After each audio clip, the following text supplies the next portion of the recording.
आजकल लोगों के अंदर से इंसानियत इस कदर मर चुकी है कि लोगों पे यकीन करना बड़ा ही मुश्किल है, चाहे वो औरत हो या फिर चाहे वो आदमी हो। आदमियों को कहीं भी कोई भी अगर औरत इशारा कर दे, अगर उसको मिलने बुला दे, तो वो वहाँ पर चला जाता है और उसके साथ रंगरलियाँ मना करके चला आता है। सेम चीज़ें वही औरतें भी आजकल की हैं। आजकल की औरतों के अंदर भी इस कदर हवस का भूत सवार है कि उनको कहीं भी कोई भी, खास तौर से औरतों को तो नए-नए मर्दों की तलाश होती है और मर्दों को नई-नई औरतों की तलाश होती है। अब इसी में जो पुराने रिश्ते होते हैं वो टूट जाते हैं। ऐसा ही कुछ सिलसिला, कुछ ऐसी कहानी निकल कर के सामने उत्तर प्रदेश के प्रयागराज जिले से आई है। यहाँ पर तो कुछ ऐसा ही हो जाता है कि जहाँ पर कल्पना करना बड़ा मुश्किल हो जाता है और फिर उस महिला की जो हालत होती है, वो वाक़ई अपने आप में दिल को दहला देने वाली होती है। उसके बाद उसकी लड़की के साथ जो किया जाता है, वो अपने आप में हैरान कर देने वाला होता है। आप इसको ध्यान से सुनिएगा। इस कहानी की सत्यता की पुष्टि मैं नहीं करता, लेकिन ये कहानी हमको मेल के द्वारा आई है, तो मैंने सोचा कि आप तक सुनाई जाए। क्योंकि मैं सभी कहानियों में ये कहता हूँ कि अगर आपके पास कोई कहानी हो तो आप हमें मेल करें और हम उस कहानी को अपने दर्शकों तक पहुँचाएँगे। तो ऐसे ही कहानी हमें मेल के माध्यम से आई है। अगर आपके पास भी कोई कहानी है, तो आप हमें नीचे डिस्क्रिप्शन बॉक्स में एक मेल होगा या फिर स्क्रीन पे भी आपको ईमेल आईडी हमारी मिल जाएगी। आप उस ईमेल आईडी पे हमें मेल कर सकते हैं अपनी कहानी को। और वहाँ से हम आपकी कहानी को अपनी दर्शकों तक, अपने इस पूरे परिवार तक ज़रूर पहुँचाने का मैं प्रयास करूँगा। चलिए कहानी की शुरुआत करते हैं। नमस्कार, प्रणाम, मैं अविनाश। इन्फो सफ़र के एक नए एपिसोड में आज जिस कहानी के साथ मैं आया हूँ, ये वाक़ई अपने आप में दिलचस्प है। कहानी की माफ़ी चाहते हैं, गले में थोड़ी-सी खराश है। कहानी की शुरुआत करूँ उससे पहले जितने भी हमारे भाई, जितने भी हमारे बहन चैनल पे नए आए हुए हैं, उनसे गुज़ारिश है कि चैनल को सब्सक्राइब कर लें और यहाँ पर जो सब्सक्राइब का बटन दिख रहा है, आप उसी को सब्सक्राइब करें और अपने प्यार और अपना आशीर्वाद बनाए रखें। चलिए कहानी की शुरुआत करते हैं। मैंने शुरू में ही कह दिया कि ये कहानी काल्पनिक भी हो सकती है और सही भी हो सकती है। मैं इसकी पुष्टि नहीं कर सकता। उत्तर प्रदेश का प्रयागराज का जिला, जहाँ पर इस टाइम पे कुंभ लगा हुआ है, महाकुंभ नगरी हुई है वो। और वहाँ पर तमाम देश के, विदेश के लोग आ रहे हैं, अलग-अलग प्रांतों के लोग आ रहे हैं, विदेशों से महिलाएं, पुरुष सभी आ रहे हैं। और फिर यहाँ पर अपने यहाँ के तो बात ही अलग है, लेकिन वहाँ पर अभी टेंट सिटी में आग लग गई है, जहाँ पर आप लोगों को पता भी है, आप लोगों ने देखा है, तो वहाँ पर आप लोग थोड़ा सा ध्यान से सतर्कता बरतें। दरअसल इसी प्रयागराज का एक गांव है, गांव का नाम बताने के लिए नहीं मना किया गया है, नहीं बता सकता। उर्मिला देवी नाम की एक औरत है, जिनकी उम्र 55 साल। गांव क्या है, ये प्रयागराज जो शहर है मेन, वही शहर की ये घटना है। और वहीं पे उनके पति राजेंद्र, जिनकी उम्र 60 साल है, उनका 2 साल पहले ही निधन हो गया था। अब घर में बस 2 ही लोग बचे थे, एक वो उर्मिला देवी और एक उनकी बेटी, जिसका नाम खुशी होता है, जिसकी उम्र 26 साल होती है। अभी भी उसकी शादी नहीं हुई थी। घर में जो रूम थे वो किराए पर दिए गए थे, लेकिन बीच में कुंभ की वजह से जो 3 कमरे जो है वो खाली पड़े थे पहले के ही, उनको खाली ही रखा गया, क्योंकि उसमें अगर अच्छे किराएदार आ जाएंगे, 2-3 दिन के लिए रहने के लिए लोग आते हैं, तो उसमें उनको अच्छी खासी कमाई हो जाती है। अब इसीलिए उन्होंने कहा, जो 3 कमरे थे उसको भाड़े पे चढ़ाने का सोचे थे। और फिर जब से कुंभ शुरू हुआ था, तब से इधर-उधर के लोग आया ही करते थे। लेकिन जो उर्मिला देवी है, इनकी उम्र 55 की थी, लेकिन ये लग नहीं रही थी कि 55 साल की है। इन्होंने खुद को इस कदर मेंटेन रखा था इस औरत ने, कि ये जैसे लग रहा था कि अभी यही कोई 35 या 40 साल की औरत है, जिसको देखने के बाद हर कोई दीवाना हो रहा था, जिसको देखने के बाद हर कोई उसका कायल हो रहा था और उसको पाने की इच्छा जाहिर कर लेता था। लेकिन जब तक राजेंद्र थे, तब तक तो वो घर पे ही रहा करते थे, लेकिन फिर भी जो औरत थी, वो इधर-उधर मुँह मार ही लिया करती थी। अब पति किससे तो कुछ होता नहीं था, पति तो अब बुजुर्ग हो चुका था, लेकिन महिला के अंदर जवानी का जोश जो था, वो पूरी तरीके से उमड़ रहा था। और माफ कीजिएगा, जवानी का जोश था जो, वो एकदम पूरी तरीके से उमड़ रहा था। वो उसके पहले भी बहुत सारे लोगों के साथ शारीरिक संबंध बना चुके थे, किराएदार भी रहते थे, तो उनके साथ भी जब भी मौका मिला करता था, किसी को इशारे से तो किसी को कैसे भी करके उनके साथ शारीरिक संबंध बनाया करती थी। और ये सिलसिला, ये दौर उनका लंबा चला था।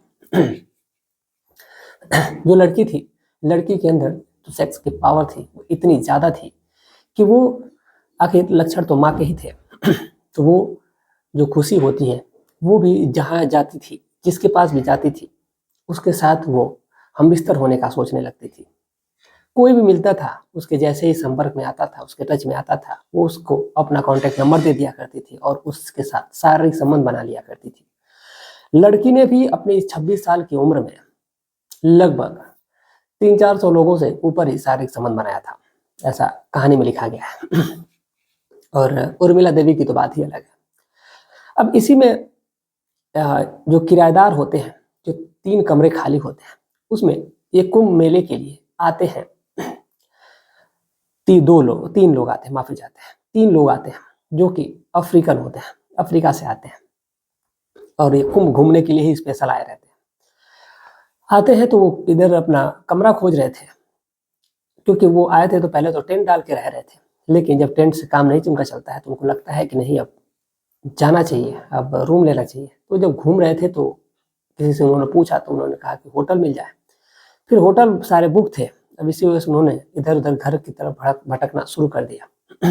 और फिर वो उसी घर में पहुंचते हैं जहाँ पर उर्मिला देवी का घर होता है। जब उर्मिला देवी के घर पे पहुंचते हैं और उर्मिला देवी से वो लोग बातचीत करते हैं और उर्मिला देखते ही उसके अंदर पानी आ जाता है और वो सोचती है कि अगर ये लोग मेरे साथ अगर रंगरेलियां मनाएं तो कितना मजा आएगा। ये सोच करके वो कहती है कि हाँ, रूम तो है, किराए पे मिल जाएगा। अब वो उनसे वो आए रहते हैं 9 तारीख को, यानी कि 9 जनवरी को आए रहते हैं और उन लोगों को भी पूरे महाकुंभ रहना है। ये वहां से अपना वो लोग विचार बना करके आते हैं। माफी चाहते हैं, 9 में बोल दिया, 6 को आए रहते हैं। 6 को आए रहते हैं और जब 7 तारीख को वो लोग रूम लेते हैं और रूम लेने के बाद से फिर वो लोग वहीं पर रहने लगते हैं। अपना दिन भर घूमा करते थे, फिर शाम को आया करते थे और आने के बाद से फिर वो खाना पीना बाहर से ही खा करके आते थे और आने के बाद फिर वो अपना मस्त रहा करते थे। अब उर्मिला देवी उसके पास जाती है, एक व्यक्ति के पास, और फिर उससे बातचीत करती है। और बातचीत करने के साथ साथ ही जो उर्मिला थी, उर्मिला ने ऐसे कपड़े पहने थे जिसको देख करके जो तीनों अफ्रीकन होते हैं वो सोचने लगते हैं कि वाह, क्या लग रही है, ऐसा वो बोलते हैं अपनी भाषा में। और उर्मिला भी उनसे हामी भरती है और फिर वो उनको टच करने लगती है। और जैसे ही एक को टच करती है तो 2 लोग अभी बाहर होते हैं। एक को टच करती है तो फिर वो समझ जाता है और फिर वो उस पे उर्मिला के इशारे को जैसे ही समझता है तो फिर वो उसकी ख्वाहिशों को पूरा करने की सोचने लगता है। और उर्मिला पहले उसे कहती है कि क्या मुझे बहुत ज़्यादा ख्वाहिश है कि मैं किसी तुम जैसे लोगों से, मैंने बहुत ज़्यादा पॉर्न मूवी देखी है और तमाम देखी है, तो उसमें बहुत तुम लोग एकदम हट्टे कट्टे रहते हो, तो मेरे साथ संबंध बनाओगे। अब जैसे ही वो एक अफ्रीकन सुनता है, वो कहता है कि ठीक है, और फिर वो उस महिला के ऊपर टूट पड़ता है और उसके साथ जबरदस्त तरीके से लगभग 1 घंटे तक शारीरिक संबंध बनाता है। जो दोनों बाहर होते हैं फिर तब तक वो भी आते हैं अंदर और फिर वो बारी बारी से तीनों उस महिला के साथ जबरदस्त तरीके से शारीरिक संबंध बनाने का जो सिलसिला है वो अब शुरू रहता है। 1 दिन गुजरता है, 2 दिन गुजरता है, तीसरा दिन आता है। तीसरे दिन जो खुशी होती है, खुशी को जब वो अफ्रीकन देखता है तो वो कहता है कि ये तुम्हारी बेटी है। वो कहती है हाँ। वो कहती है कि क्या ये भी मेरे साथ करेगी? तो वो उसको डांट लगा देती है और वो कहती है कि नहीं।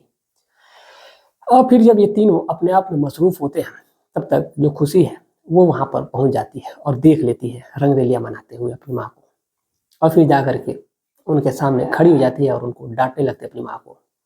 फिर एक अफ्रीकन जो होता है वो उसको भी पकड़ लेता है और पकड़ने के बाद से वो उससे भी पूछता है कि क्या तुम हमारे साथ सेक्स करना चाहोगी? इस पर जो लड़की होती है वो कहती है कि हाँ। अब दोनों माँ और बेटी ये दोनों मिल करके उन तीनों अफ्रीकन के साथ शारीरिक संबंध बनाते हैं और फिर उन दोनों के साथ इस कदर ये तीनों हबशी शारीरिक संबंध बनाते इतने जबरदस्त तरीके से कि इन लोगों की हालत खराब हो जाती है। अब धीरे धीरे वक्त आगे बढ़ता है और ये फिर 16 जनवरी आ जाती है और 16 जनवरी तक ये तीनों उस महिला के साथ शारीरिक संबंध बनाते हैं। अब धीरे धीरे और वक्त आगे बढ़ता है, वो लोग अब कभी 2-3 घंटे के लिए बस बाहर जाते हैं, फिर वापस आते हैं, तो कभी उर्मिला के साथ तो कभी खुशी के साथ ये लोग शारीरिक संबंध बनाते हैं। अब ऐसे ही धीरे धीरे 20 तारीख तक ये सिलसिला चलता है और उसी में रहने वाला एक किराएदार होता है, जिस किराएदार का नाम राहुल होता है, राहुल जो कि बदला हुआ नाम है। उसी ने ये सारा माजरा देखा हुआ था। दरअसल वो राहुल जो होता है वो खुशी का आशिक होता है और वो खुशी से के साथ शारीरिक संबंध बनाता था, लेकिन जब वो देखता है कि माँ और बेटी दोनों अफ्रीकन पे टूटी हुई है तो उसको बहुत ज़्यादा बुरा लगता है, लेकिन वो फिर भी कुछ बोलता नहीं है और अपने आप में मस्त रहता है। उसी ने ये कहानी लिख करके मुझे मेल करी थी और बताया था कि भाई यहाँ पर ऐसे ऐसे होता है। देखिए, मैं इस कहानी की सत्यता की पुष्टि तो पहली बात तो नहीं करता और ऐसा हो भी सकता है, ये कोई नई बात नहीं है, आजकल बहुत हो रहा है। आमतौर पे महिलाएं जो हैं वो इतनी आदी हो चुकी हैं कि उनको, कुछ महिलाएं ऐसी हैं जो उनको हवस की भूत इस कदर सवार रहती है कि वो लोग कहीं पे भी किसी के साथ भी शारीरिक संबंध बना लेती हैं। और ऐसा ही आदमियों के अंदर भी होता है आदमी भी कहीं भी किसी के साथ भी शारीरिक संबंध बना लेते हैं। और फिलहाल ये लोग तो संगम घूमने आए थे, लेकिन कहीं और की ही गंगा में डुबकी लगा रहे हैं और ये सिलसिला अभी चल रहा है और देखिए आगे कब तक चलेगा, इसका कहना तो बड़ा ही मुश्किल होगा। लेकिन मैं यही कहूँगा कि मैं इसकी पुष्टि नहीं करता और इस कहानी से मेरा कोई लेना देना, वास्तविकता का लेना देना नहीं है। ये बस कहानी आपके एंटरटेनमेंट के लिए मैंने सुना दी। और आप लोग भी अगर संगम जा रहे हैं तो वहाँ पे बहुत सारे ऑप्शन खुले हैं, मौके का फ़ायदा उठा सकते हैं। मौके का फ़ायदा उठाने का मतलब ये है मेरा कि आप जा कर के वहाँ पर तमाम जॉब आप कर सकते हैं, यानी कि आप लाखों रुपए कमा सकते हैं। और वो कैसे? कभी कहीं वहाँ पे कोई चाय बेच रहा है, तो कहीं वहाँ पे कोई दातुन बेच रहा है, कहीं वहाँ पे कोई अपना बिजनेस लगा रहा है, कोई अपना लगा रहा है, और ऐसे करके लोग एक एक दिन में 10-10, 12-12 हज़ार रुपये कमा ले रहे हैं। तो उम्मीद है कि आप भी जाइए और जिसको जॉब की ज़रूरत है वो जा करके वहाँ पर जॉब कर सकता है, कमा सकता है। 2 महीने का कुंभ चलेगा और उतने में कुछ लोग करोड़पति हो जाएंगे तो कुछ लोग लाखपति हो जाएंगे। तो ये थी आज की पूरी कहानी। इस पूरे घटनाक्रम को सुनाने का उद्देश्य हमारा किसी की भावनाओं को ठेस पहुंचाना नहीं है, बल्कि आपको जागरूक करना है, आपको सचेत करना है। आप जहाँ भी रहें स्वस्थ रहें, सुरक्षित रहें, अपना ख्याल रखें, अपने परिवार का ख्याल रखें। और चैनल पे अगर आप नए हैं तो चैनल को सब्सक्राइब करके जरूर जाइएगा। मिलते हैं एक और सच्ची घटना के साथ, तब तक के लिए जय हिंद, जय भारत।